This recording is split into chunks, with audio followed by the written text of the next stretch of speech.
Pero wala pa po akong narinig na pag-uusap tungkol sa sufficiency in grounds. Ang naririnig ko lang lagi, sufficiency in form and substance. Ngayon ko lang po yata narinig itong bago na rule na ito, sufficiency in grounds. Could you please clarify me on For the this? satisfaction of the Honorable Marcoleta, please allow the Chair to read Section 7 of the Rules of Impeachment of the House of Representatives adopted by the 20th Congress of the Philippines. Section 7, Submission of Evidence and Memoranda. After receipt of the pleadings, affidavit and counter-affidavits, and relevant documents provided for in Section 6, or the expiration of the time within which they may be filed, the committee shall determine whether the complaint alleges sufficient grounds for impeachment. That is for the satisfaction of the Honorable Marcoleta. May I know, Madam Chair, when the rules were promulgated? This not has furnished a been the copy. rules of impeachment of the 19th Congress, which the 20th Congress adopted. So it's not new. Hindi po siya bago. This nga- has been part of the previous rules, which were used during the past impeachment processes. Opo, kasi bago lang po sa akin yung sufficiency in grounds. Hindi ko po narinig yan sa mga dating proceedings. Sa malinaw na basa ng Section 7, matapos ang submission ng pleadings, affidavits, at relevant documents sa ilalim ng Section 6, o matapos ang lapse ng period, ang tungkulin ng committee ay tukuyin muna kung may sufficient grounds for impeachment. Kung wala, dapat i-dismiss. Kung meron, saka pa lamang magko-conduct ng hearing kung saan papasok ang examination, cross-examination, at compulsory processes. Kaya nais ko lamang malinawan, Madam Chair, kung ang mga tinatalakay at tinatanggap na materyales at references sa puntong ito ay para na ba sa determination of sufficiency in grounds o tayo ba ay de facto na nasa hearing stage na dapat ay nangyayari lamang pagkatapos ng ganong determinasyon.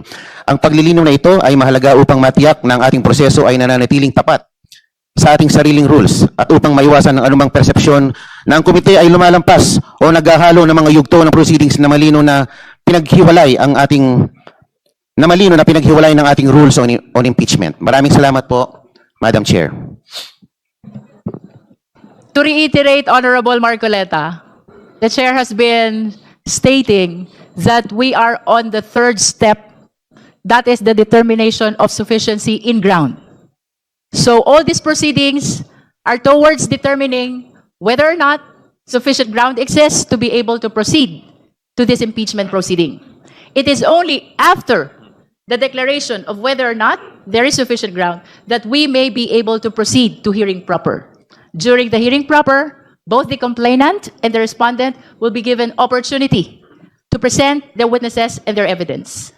Madam, di po dapat we should have determined the sufficiency in ground before we voted for sufficiency in form and substance. Kasi we already I wish voted to- for that. I wish to direct the Honorable Marcoleta to the rules of impeachment, Secretariat. Perhaps we need to provide him a copy of the rules.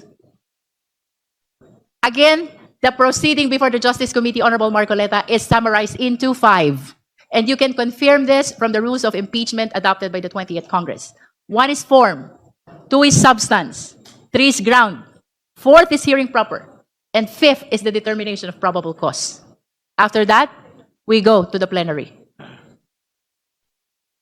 Kindly look into the copy of the rules of impeachment because everything that I am saying is strictly consistent with the provision of the rules. No, paano ba naiimpluwensyahan ng answer or ng sagot ni VP Sara Duterte itong fourth impeachment complaint?